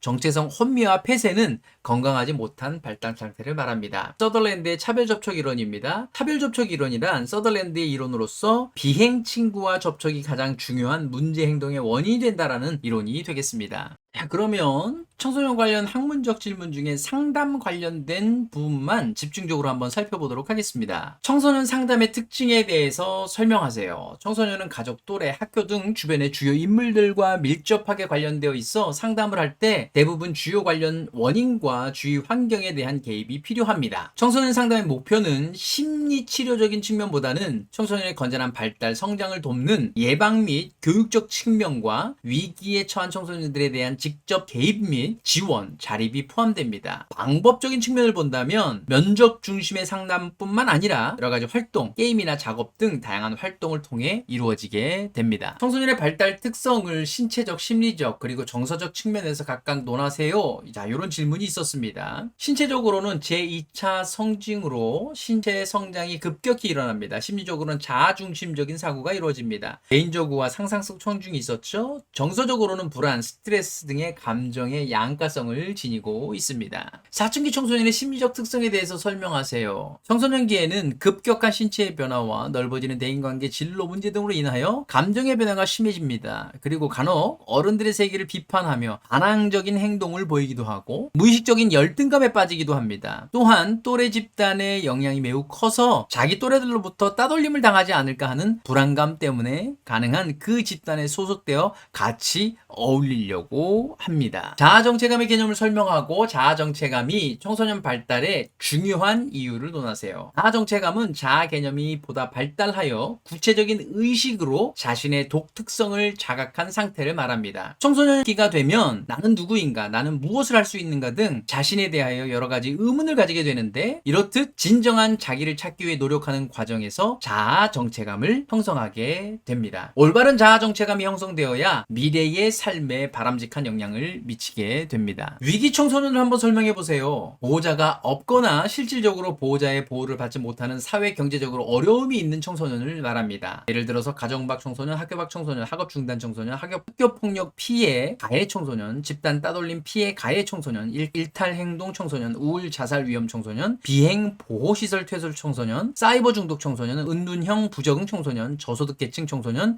탈북 청소년, 교정시설 재소자의 자녀, 혼혈 청소년, 대안학교 재학 청소년 등이 되겠습니다. 청소년의 성 문제에 대해서 한번 질문을 하게 되는데, 청소년의 성 문제에서 가장 어려운 부분은 무엇이며 그 해결책에 대해서 논하시오 라는 질문입니다. 성교육을 인성교육의 일환에서 실시하되 청소년의 성 지식을 따라잡지 못하는 구태의연한 내용보다는 청소년들이 실제로 궁금해하는 성에 대한 상식, 피임법, 성병, 성범죄, 성도덕 등 실제적인 지식을 전달하는 것이 중요합니다. 무엇보다 억압, 간섭으로는 청소년의 성 문제를 해결할 수 없다는 점을 인지하고 청소년의 성적 호기심이나 성적 욕구를 건강하게 충족, 발산시킬 수 있는 자유롭고 개방적인 상담 분위기와 시스템의 구축이 필요합니다. 사이버 불링, 그러니까 사이버 왕따, 폭력, 괴롭힘에 대해서 청소년들 사이에 발생한 사이버 불링에 대해서 설명하세요. 사이버 불링은 SNS와 휴대전화, 메신저, 문자 메시지 등을 이용해서 지속적으로 상대를 괴롭히는 행위를 말하는데요. 카톡 감옥, 피해 학생이 SNS 채팅방을 나가도 계속 초대해 괴롭히는 것, 떼카, SNS 단체 대화방에서 특정 학생을 초대한 뒤에 단체로 욕설하기, 카톡 방폭, 특정 학생을 초대한 뒤에 한꺼번에 채팅방을 나가버리는 행위 등이 있습니다. 법원 판결 내용을 보면 단체 대화방에서 특정인을 비방하거나 성희롱한 학생들에게 유죄 판결을 하는 사례를 볼 수 있듯이 사이버상은 내용의 보존이나 유출이 용이한 공개적인 공간으로 판단하여 모욕죄가 성립된다고 보았습니다. 학교폭력 가해 학생은 어떻게 도와줘야 하나요? 제가 법률을 살펴보니까 학교폭력 예방 및 대책에 관한 법률에 제17조 가해 학생에 대한 조치가 있어요. 근데 그 중에 이를 위해서 도와주는 내용은 한 가지가 있더라고요. 5호에 학내외 전문가에 의한 특별교육 이수 또는 심리치료라고 되어져 있어요. 우리나라에서 학교폭력에 관련된 내용 중에 가해 학생에 대해서 이렇게 어떤 도움을 줘야 하는 내용들은 그렇게 많지 않은 것 같습니다. 그루밍 성범죄가 무엇인가요? 잠재적 가해자가 성적 착취를 목적으로 아동이나 청소년과 친밀한 관계를 만드는 수법을 말하는데요. 그루밍이란 다듬다, 길들이다라는 뜻이 되겠습니다. 그루밍은 아동, 청소년 대상 성폭력에서 나타나는 전형적인 수법이 되겠습니다. 가정 밖 청소년들은 어떻게 선도할 것인가? 가정 밖 청소년은 학교 관계에서의 문제, 학교 내에서의 스트레스와 같은 요소들의 복잡한 상호작용으로 일어나기도 하며 그들에게서 공통으로 나타나는 특징으로 대인관계에서 서투르고 자의식이 강하며 비판당하거나 무시당하는 것에 쉽게 분노하며 판단이 근시안적이고 충동적입니다. 예방책은 조기 예방이 가장 중요할 것입니다. 가정에서 느끼는 불만이 가출의 가장 직접적인 원인인 만큼 민주적인 가정 분위기가 중요합니다. 학생의 흥미와 적성을 고려한 교육 경험이 제공되어야 하며 서로의 성장과 발달을 돕는 교우 관계 기술도 가르쳐야 합니다. 가정과 학교, 지역사회 연계 교육이 중요합니다. 상담을 통해 가정 밖 청소년의 심리 건강 상태를 확인하고 쉼터를 연계하거나 교육을 통해 가정 복귀, 자립 환경 조성을 노력해야 합니다. 이게 가장 쉽게 답변할 수 있는 내용이 되겠습니다. 위탁형 대안학교가 뭔가 이제 물어볼 수 있습니다. 학교 부적응 학생을 대상으로 하는 위탁형 대안학교에 대해서 설명을 하세요. 위탁형 대안학교란 기존 공교육의 절차 안에서 수업 이수와 성적을 인정받으면서 공교육 과정보다 상대적으로 자유로운 교과 과정과 학교 분위기 안에서 학업 이수를 할 수 있는 곳을 말합니다.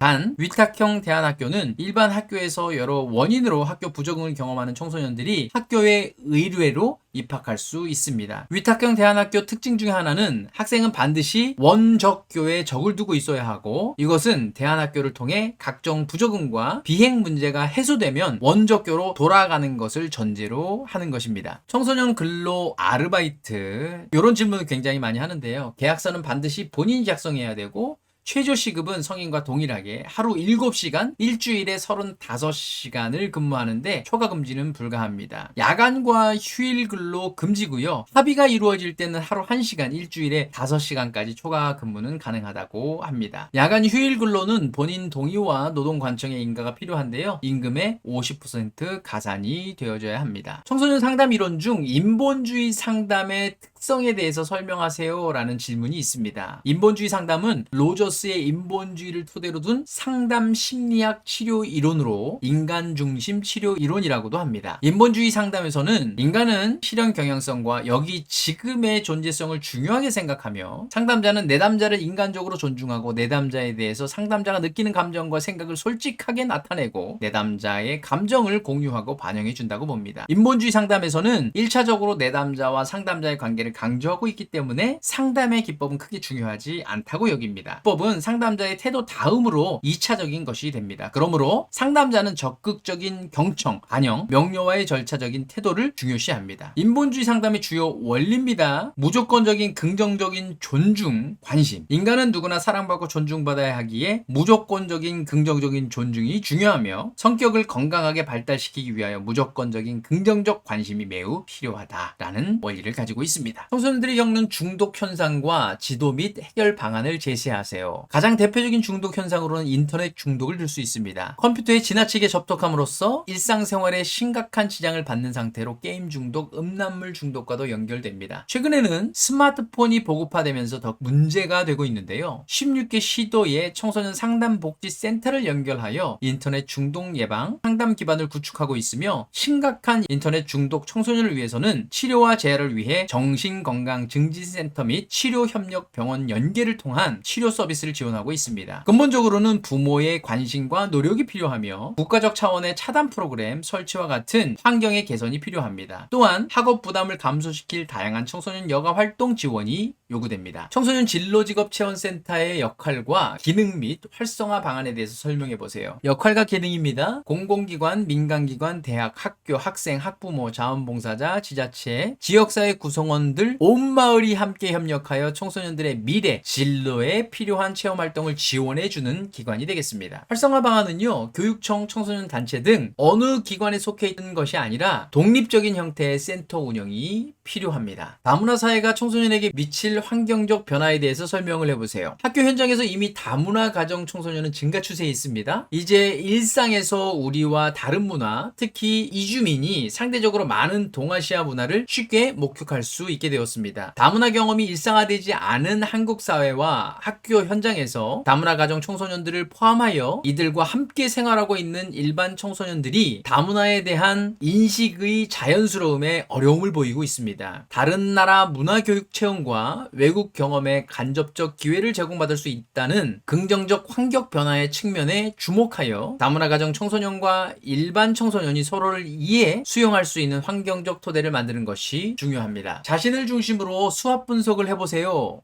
다 아시다시피 S는 strength, W는 weakness, O는 opportunity, T는 threat인데요. 먼저 강점은요, 저를 중심으로 한번 분석을 해보도록 하겠습니다. 강점은요, 청소년 지도사 1급, 사회복지사 1급, 평생교육사 1급 자격증을 모두 가지고 있어요. 약점은요, 이제 50이 넘어서 정년까지 10년 정도밖에 남지 않았어요. 기회는요, 청소년분의 확장성이 무한하다라는 거예요. 청소년 시설이 많이 늘어나고 있고 재단도 많이 늘어나고 있습니다. 제가 가진 위협은요, 능력 있는 젊은 후배들이 자신들의 실력 발휘를 하며 치고 올라오고 있어요. 자, 약점과 위협을 잘 보완하는 전략을 이렇게 해보려고요. 더 열심히 공부해야겠어요. 그 누구도 따라올 수 없는 경력과 능력을 갖추도록 노력해야겠고요. 보다 올바른 인성으로 모두를 아우를 수 있는 존경받는 청지사가 되려고 합니다. 자, 2022년 이전의 기출문제 한번 살펴보도록 하겠습니다. 메타버스가 무엇인지 아세요? 만약 알고 계신다면 청소년 분야에서 어떻게 적용시키면 좋을까요? 다른 질문을 볼게요. 요즘 청소년들 사이에 유행하고 있는 제페토에 대해서 이야기해보세요. 메타버스가 뭔가요? 자, 메타버스는 가상 초월의 의미인 메타와 세계 우주의 의미인 유니버스를 합성한 신조로 가상우주, 가상세계라고 말합니다. 제페토 환경이 메타버스 환경의 대표적인 형태를 이야기합니다. 댄스 그룹 BTS도 메타버스 환경에서 공연을 실제로 했다고 합니다. 청소년 분야에서는 메타버스 환경의 수련관, 문화의 집을 설립하여서 청소년들이 수련시설에 좀 더 쉽게 접근할 수 있도록 노력하면 좋을 것 같습니다. 장자크 루소에 대해서 한번 설명해 보세요. 에밀이라는 책의 저자인데요. 청소년 시기를 제2의 탄생기로 표현한 분인데요. 인간의 발달 순서를 유아기, 아동기, 소년기, 청년기, 성년기로 나누었습니다. 행복 중에서 제일 가는 행복은 권력이 아니라 자유다. 역사와 문화의 모든 성과들을 비난하고 자연으로 되돌아갈 것을 주장했다고 합니다. 청소년 활동 핵심 역량이 뭐예요? 급변하는 사회에서 직면하는 현실 과제 및 진로 문제를 청소년 스스로가 해결해 나가며 균형 있는 성장을 할 수 있도록 청소년 활동에서 길러져야 할 능력을 말합니다. 비판적 사고, 창의력, 의사소통, 사회정서, 협업, 진로 개발 역량 등이 되겠습니다. PBL이 뭔가요?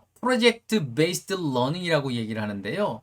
우리말로 하면 문제 기반 학습이라고 합니다. 청소년 분야에서는 프로젝트 베이스드 러닝이 프로젝트 기반 학습이라고도 이야기합니다. 문제를 활용하여 학습자 중심으로 학습을 진행하는 교수 학습 방법이 되겠습니다. 자기 주도 학습의 대표적인 예가 되겠습니다. 스팀 교육이 뭔가요? 스팀 교육은 청소년 교육의 기본적인 자기 주도적 활동 학습의 한 형태인데요. 과학의 S, 기술의 T, 공학의 과학의 E, 인문예술의 A, 그 다음에 수학의 M의 머리 글자를 합하여 만든 용어로서 과학기술 분야인 STEM의 인문학적 소양과 예술적 감성을 고려하여 인문예술, 아트를 추가하여 만든 교육이라고 이야기할 수 있습니다. STEAM 교육은 PBL, 메이커 교육과 함께 활용되어지기도 하는데 PBL STEAM 메이커 교육을 실행하기도 합니다. 메이커 교육이란 무엇일까요? 청소년이 스스로 원하는 것을 만들고 만드는 과정을 다른 사람과 공유를 하며 이를 통해 배우는 것을 말합니다. 요즘은 STEAM 교육과 함께 STEAM 메이커 교육을 실시하곤 한다고 합니다. SDGs란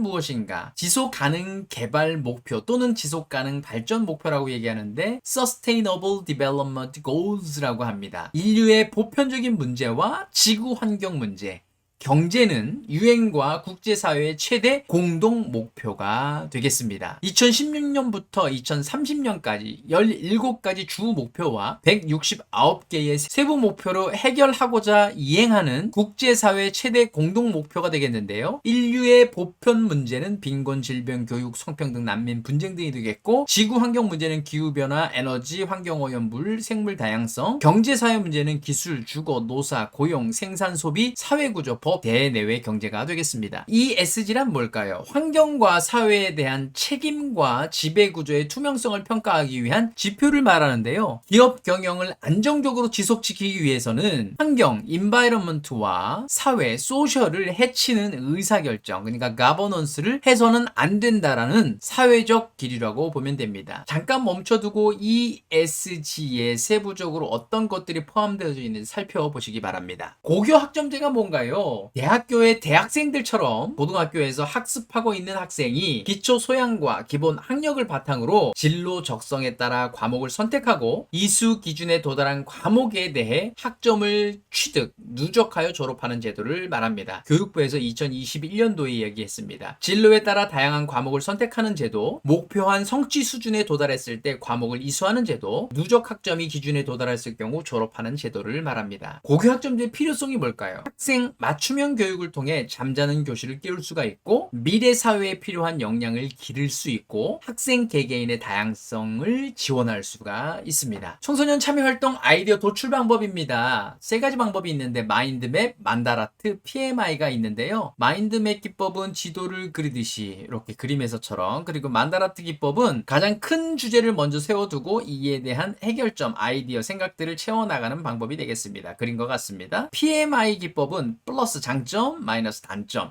interesting, 흥미로운 점을 고려하여 객관적인 관점에서 최선의 아이디어를 선택하는 방법을 말합니다. 그림과 같습니다. 학교 밖 청소년을 어떻게 지도할 것인가? 사랑, 신뢰, 잠재력, 존중, 인정, 강점, 낙관성, 감사 등을 토대로 지도할 것입니다. 학교 밖 청소년의 약점과 장애에 대한 문제를 돌봐주기보다는 청소년이 가지고 있는 강점과 적성을 중점을 두어 지도할 것입니다. 청소년 치유가 필요하다면 손상된 것을 고치기보다 청소년 안에 있는 최선의 가능성을 이끌어내도록 노력할 것입니다. 스탠리 홀에 대해서 한번 이야기해보세요. 청소년 심리학의 아버지, 청소년 시기를 질풍노도의 시기 또는 제2의 탄생으로 표현한 심리학자인데요. 인간 발달의 순서를 유아기, 아동기, 전청소년기, 청소년기로 나누었습니다. 인간의 발달은 인간이 진화되어 온 과정을 그대로 반복한다는 반복 원칙, 그러니까 재현 이론을 주장했습니다. 셧다운제 폐지, 게임 시간 선택제에 대해서 한번 설명해보세요. 만 16세 미만 청소년의 심야 시간 인터넷 게임 이용을 차단하는 강제 게임 셧다운제를 폐지하고 가정에서 자율적으로 게임 이용 시간을 선택할 수 있는 게임 시간 선택제로 일어나는 방안을 담았습니다. 또한 이를 위해 청소년과 학부모, 교사의 게임 이해 교육을 강화하는 내용도 포함되어져 있습니다. 자, 결국은 청소년의 자기 결정권과 가정 내 교육권을 존중하기 위한 방안이 바로 게임 시간 선택제가 된다라는 설명을 해주시면 되겠습니다. 청소년 지도사를 지원하게 된 계기나 영향을 준 사람은 누구인가요? 청소년학을 전공하면서 한 청소년 수련 시설에서 실습을 하게 되었는데요. 저의 실습을 담당하셨던 청소년 지도사분이 청소년들의 활동 복지 보호를 위해서 열과 성의를 다하는 모습을 보면서 청소년 지도사가 되어야겠다는 확신을 갖게 되었습니다. 여러분만의 답을 만들어서 답변을 하시면 되겠습니다. 청소년 지도사가 되어 동료와의 관계에서 가장 중요하다고 생각되는 것 두 가지를 이야기해보세요. 협업과 신뢰입니다. 특히 청소년 활동 업무에서는 협업이 중요합니다. 물론 이거 이외에 다른 답을 하실 수도 있는데 가장 중요한 게 협업과 신뢰가 되겠습니다. 청소년 지도사의 사회적 지위 향상을 위해서 필요한 것은 무엇인가? 청소년 지도사의 전문성 강화, 자격 제도의 변화, 시험의 난이도의 향상, 실습 제도의 의무화 되겠고요. 청소년 수련 시설의 공공성을 강화함으로 인해서 청소년 지도사도 사회복지사처럼 일정 부분 행정은 공무원, 그러니까 청소년 육성 전담 공무원화 되었으면 좋겠습니다. 이렇게 답하실 수 있습니다. 청소년의 리더십 향상을 위해 청소년 지도사는 어떻게 해야 하는가? 청소년 지도사는 청소년들이 리더로서 스스로를 점검하고 리더 자신의 발전을 도모할 수 있는 방안들을 제공해 주어야 합니다. 대중매체와 언론의 영향을 많이 받는 청소년들의 특성을 감안하여 사회적 상황과 국가적 맥락 속에서 리더십을 발휘한 다양한 역사적 인물과 그들의 공적을 사례로 제시해 줄 필요가 있습니다. 청소년 지도사 스스로 지닌 리더십 그대로가 본보기가 될 수도 있음을 감안하여 스스로의 리더십 역량도 개발해야 되겠습니다. 임파워먼트가 뭐지요? 임파워먼트란 권리 강화, 권한 위임이라는 말로 리더가 업무 수행에 필요한 업무 재량이나 책임 및 권한을 구성원에게 위임해 줌으로써 조직의 성과를 향상시키는 것을 말합니다. 임파워먼트의 구성 요소로는 자율성, 유능감, 행동력, 자기결정력, 자기옹호력, 자기효능감, 자존감, 자신감, 통제력, 집단의식, 문제 해결력 등이 있습니다. 만약 지금 청소년 지도사로서 일을 하고 있는데 더 조건이 좋은 곳에서 연락이 온다면 어떻게 하겠는가? 이 질문은 실제 입사 면접에서도 많이 사용되어지는 질문인데요. 정답은 없습니다. 현재 직장에서 조직을 위해서 최선을 다하는 것이 가장 바람직하지만 굳이 이직을 해야 하는 상황이 되어진다면 현재 시설에 피해가 가지 않도록 사전에 양해를 구하는 행동을 해야 할 듯합니다. 중간 관리자 혹은 시설장에게 조언을 먼저 구합니다. 몰래 시험 보고 갑자기 도망가듯이 이직을 하는 직원을 어떻게 생각하느냐라는 의도의 질문인 것 같습니다. 조건 때문에 이직한다는 답변은 하지 마시기 바랍니다. 촉진자로서 청소년 지도사의 역할은 무엇입니까? 요즘은 퍼실리테이터라는 이야기를 자주 하는데요. 촉진자는 청소년들의 주도적인 참여를 유도해서 예상 결과를 도출할 수 있도록 해야 합니다. 전문 지식 등을 활용해서 청소년들이 기대 이상의 성과를 내도록 코칭해야 합니다. 혁신적인 사고와 동기부여 능력으로 변화 촉진자의 역할을 해야 합니다. 청소년 정책 중 잘 운영되고 있는 정책이 어떤 것이 있을까요? 제6차 청소년 정책도 그랬지만 제7차 청소년 정책에서도 참여와 권리에 대해서 이야기를 하고 있는데요. 제가 개인적으로 생각하기에는 청소년 참여 정책이 가장 잘 운영되어지고 있는 정책이라고 생각합니다. 청소년 특별회의, 청소년 참여위원회, 청소년 운영위원회의 활발한 운영과 이들을 통해 청소년 참여 예산제 지자체별로 성실히 수행하고 있습니다. 청소년 유해 약물의 이름을 이야기해 보세요. 청소년보호법 제2조 제4호에 보면 유해 약물, 청소년의 사용을 제한하지 아니하면 청소년의 심신을 심각하게 훼손할 우려가 있는 약물로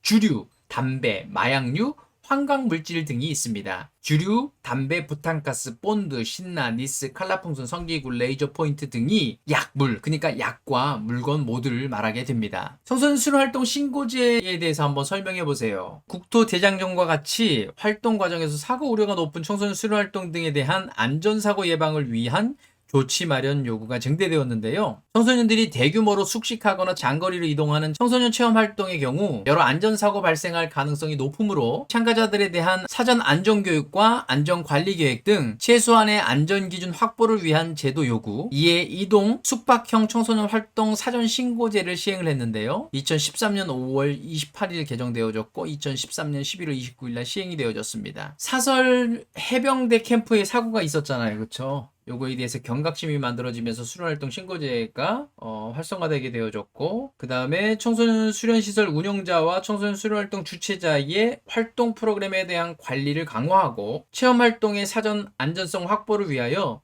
기존 수련활동 신고 개선을 했는데 위험한 수련활동은 인증을 의무화하도록 하였습니다. 수행 능력이 미흡한 자에 대해서 수련활동 위탁을 제한하는 등 안전사고를 미연에 방지하여 청소년들이 안심하고 마음껏 수련활동에 적극 참여해 역량을 개발할 수 있는 환경 조성의 필요성이 증대되었습니다. 숙박형 등 청소년 수련활동 계획의 신고로 개정되었습니다. 2014년 1월 21일 개정되어졌고 2014년 7월 22일 날 시행되어졌습니다. 청소년 유해 매체의 심의 기준입니다. 청소년에게 성적 욕구를 자극하는 선정적이거나 음란한 것, 청소년에게 포악성이나 범죄의 충동을 일으킬 수 있는 것, 성폭력을 포함한 각종 형태의 폭력 행사와 약물의 남용을 자극하거나 미화하는 것, 청소년의 건전한 인격과 시민 의식의 형성을 저해하는 반사회적, 비윤리적인 것, 기타 청소년의 정신적, 신체적 건강에 명백히 해를 끼칠 우려가 있는 것, 요게 UMH 심의 기준이 되겠습니다. 청소년들의 은어 사용에 대한 여러분들의 생각은 어떻습니까? 장점은요, 은어는 짧고 간단해서 사용하기 편리합니다. 또래 집단의 유대감을 강화시킬 수 있는 그런 장점도 있습니다. 하지만 단점은 과도한 은어의 사용은 의사소통의 단절이나 타인 소외를 불러올 수가 있습니다. 은어의 사용이 일정 정도를 넘어가면 청소년들에게 악영향을 끼칠 수가 있기 때문에 적절한 선에서 올바른 언어 교육이 필요합니다. 청소년 활동 신고제에서 꼭 신고해야 하는 대상은 위험도가 높은 청소년 수련 활동인데요. 수상 활동, 항공 활동, 산악 활동, 장거리 걷기 활동, 그 밖의 활동 등이 되겠는데 세부적인 프로그램은 살펴보시기 바랍니다. 학교 폭력의 발생 원인은 무엇인가요? 학교 폭력의 5가지 종류, 신체 폭력, 언어 폭력, 금풀감치, 따돌림, 성폭력이 되겠는데요. 발생 원인 4가지, 개인 심리적 요인, 가정적인 요인, 사회적인 요인, 정부로 인한 원인 등이 되겠습니다. 개인 심리적인 요인은 자아 통제력 및 타인 존중 의식이 미약하고, 가정적인 원인은 가정 내 인성교육 부재, 과잉보, 사회적인 원인으로는 교육 시스템적인 원인, 학벌 중심 사회, 그 다음에 정부로 인한 원인은 가해, 피해, 학생 선도 및 보호 지원 시스템 프로그램 부족이 원인이 됩니다. 청소년 지도사의 역할은 무엇이며 본인이 생각하는 가장 중요한 역할은 무엇입니까? 앞 내용과 반복되니까 참고해서 보시기 바랍니다. 오늘 야외 프로그램이 있는데 밖은 비가 오고 있습니다. 어떻게 할 것인가에 대한 답변을 하세요. 일반적으로 실외 프로그램을 계획할 때 우천시, 폭염시 대비하여 실내 프로그램을 미리 준비해야 합니다. 준비된 프로그램에 맞춰 활동을 진행하면 됩니다. 특히 수련활동 인증 프로그램 인증시, 우천시, 비상사태 대비 프로그램도 함께 계획하여 인증을 받을 수 있습니다. 청소년의 4대 권리입니다. 아까 UN 아동권리협약 말씀드렸죠. 생존권, 보호권, 발달권, 참여권이 되겠습니다. CPR이란 무엇인가? CPR이란 심장과 폐의 소생법의 약자인데요. CPR이란 심폐소생술을 말하며 부상이나 질환 등으로 인하여 호흡이 중지되거나 심장이 정지되었을 경우 의료 요원이 도착하기 전까지 인공호흡과 심장 마사지를 시행함으로써 환자의 생존 가능성을 높여주는 응급 처치를 말합니다. 청소년 지도, 상담, 복지의 차이는 무엇일까요? 청소년 지도는 청소년들의 긍정적인 성장과 발전을 위해 다양한 개입을 말합니다. 인터벤션을 얘기합니다. 청소년 상담은 청소년 내담자와 상담자의 관계에서 촉진적 의사소통을 통해 청소년이 개인적인 문제에 대한 자기 이해 및 자기 지도력을 알도록 도와주는 과정을 말합니다. 청소년 복지입니다. 청소년이 정상적인 삶을 누릴 수 있는 기본적인 여건을 조성하고 조화롭게 성장, 발달할 수 있도록 제공되는 사회적, 경제적 지원을 말합니다. 교육 환경 보호구역, 정화구역이라고 얘기를 하는데 이게 뭘까요?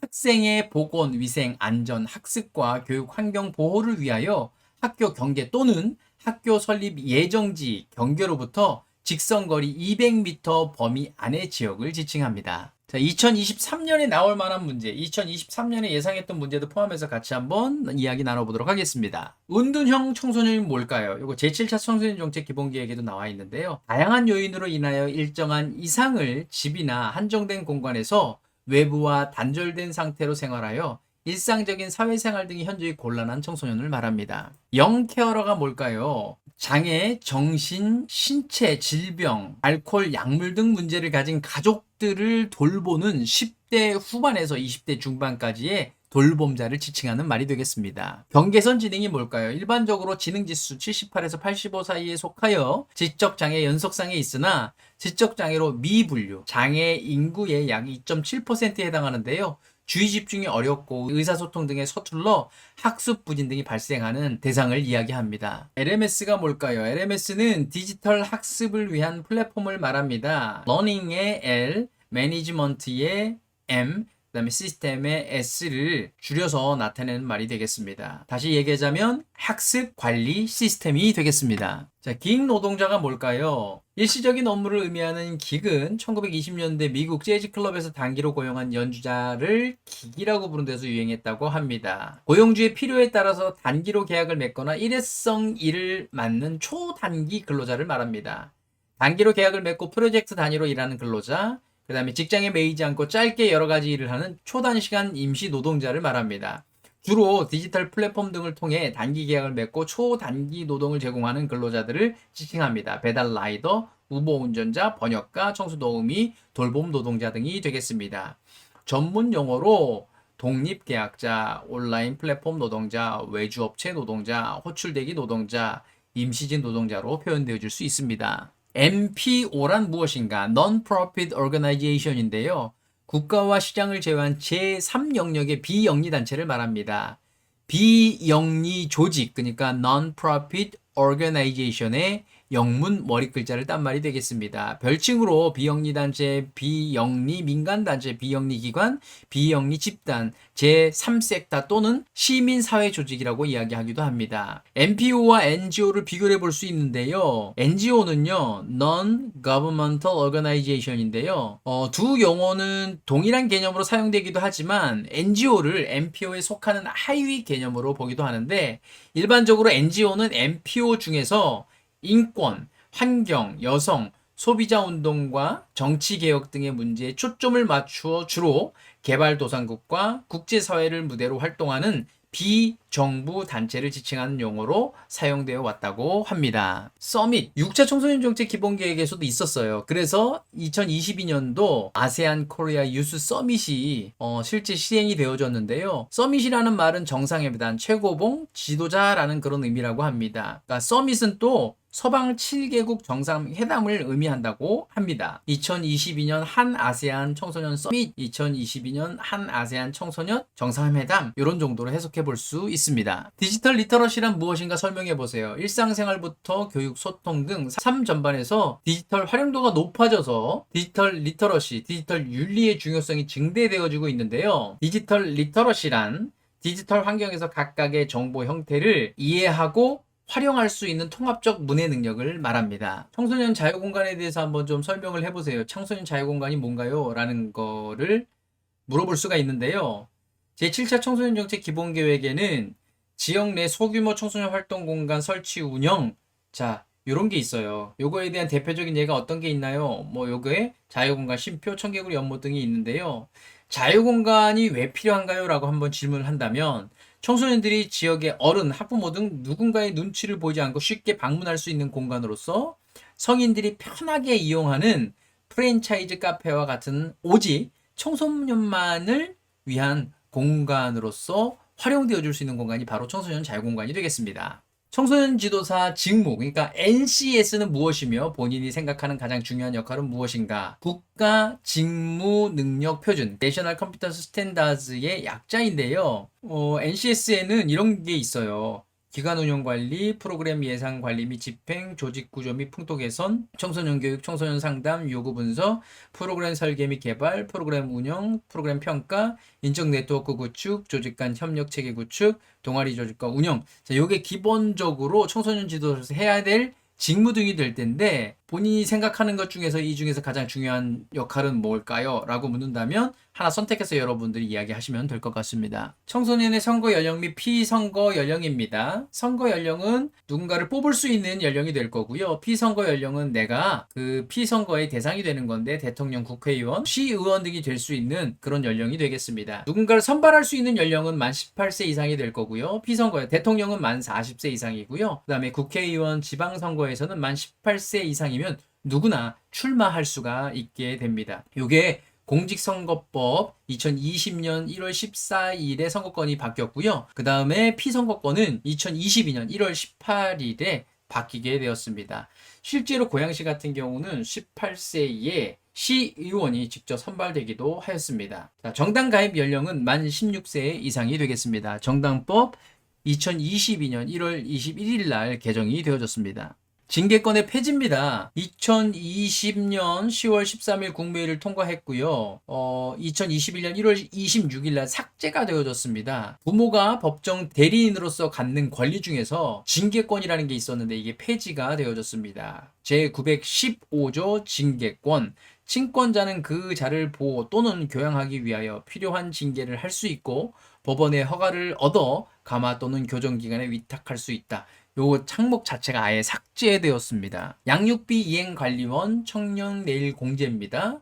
양육비 이행관리원은 아동 청소년이 건강하게 성장할 권리를 보장하기 위해 양육 부모의 신청을 받아 비양육 부모로부터 양육비를 지급받을 수 있도록 당사자 간의 협의, 양육비 관련 소송 및 추심, 불이행 시 제재 조치 등을 지원하는 전담 기구를 말합니다. 청년 내일 채용 공제입니다. 청년에게는 노동권과 목돈 마련 기회를 주는 동시에 기업에게 우수 인재 확보 방안을 제공하기 위해 청년 기업, 정부가 공동으로 공제금을 적립하여 자산 형성 방식의 지원으로 중소, 중견 기업에 정규직으로 취업한 청소년의 장기 근속을 장려하는 사업을 말합니다. 최저임금입니다. 2023년의 최저임금은 9,620원, 월급으로는 200만 580원이고요. 그 다음에 2024년도의 최저임금은 9,860원으로 206만 740원이 되겠습니다. 촉법소년 연령 만 13세 하향 개정에 대한 의견을 얘기해서요. 앞서 잠깐 얘기했는데 성인 범죄는 재범에 의해 발생되는 사례가 많습니다. 조금 더 이른 시기 청소년기의 범죄자로 낙인되어진다면 그 연장성산에서 재범이 되어질 확률이 높거든요. 촉법소년 범죄율이 높아지고 있는 건 사실입니다. 하지만 성인 범죄 또한 높아지고 있다는 것도 부인할 수 없는 일입니다. 다시 이야기하자면 만 13세로 연령을 낮춘다는 것은 범죄자를 만들 수 있는 연령의 범위가 더 넓어진다는 것입니다. 촉법소년의 연령을 낮추는 것에 초점을 맞추기보다는 촉법소년 범죄가 발생했을 때 재범이 발생하지 않도록 교육을 강화하는 것이 필요할 듯합니다. 청소년 관련 부처 이동에 관련 여러분의 생각은 어떻습니까? 올해는 결국은 이게 시행이 안 됐습니다. 저는 개인적으로 청소년만을 전적으로 담당하는 독립부처로 변경되어졌으면 좋겠습니다. 하지만 국가 정책이 제 개인의 생각에 의해 변경되어질 수는 없다고 생각합니다. 한 가지 개인 바람은 부처가 보건복지부로 변경되어지더라도 청소년의 활동, 복지, 보호가 잘 어우러지는 정책이 펼쳐졌으면 좋겠습니다. 그리고 부처 이동도 이제는 그만했으면 좋겠습니다. 물론 이제 세 가지 형태로 답할 수 있어요. 현재 부처 여성가족부였으면 좋겠습니다. 아니면 보건복지부가 좋겠습니다. 그리고 과거 국가청소년위원회처럼 독립부처가 되었으면 좋겠습니다. 이런 세 가지 형태로 답변을 하실 수가 있습니다. 제7차 청소년 정책 기본계획을 바탕으로 청소년 지도사가 청소년 관련 법에 기초해서 청소년 시설, 청소년 상담 관련된 시설에서 청소년에 관련된 전문 지식을 바탕으로 청소년 활동 및 상담들을 진행하는 전체적인 큰 틀을 살펴봤는데요. 여러분들이 청소년 지도사 면접 시험에 꼭 합격하시는데 도움이 되셨으면 좋겠습니다. 이 동영상을 보셨기에 여러분은 합격하셨습니다.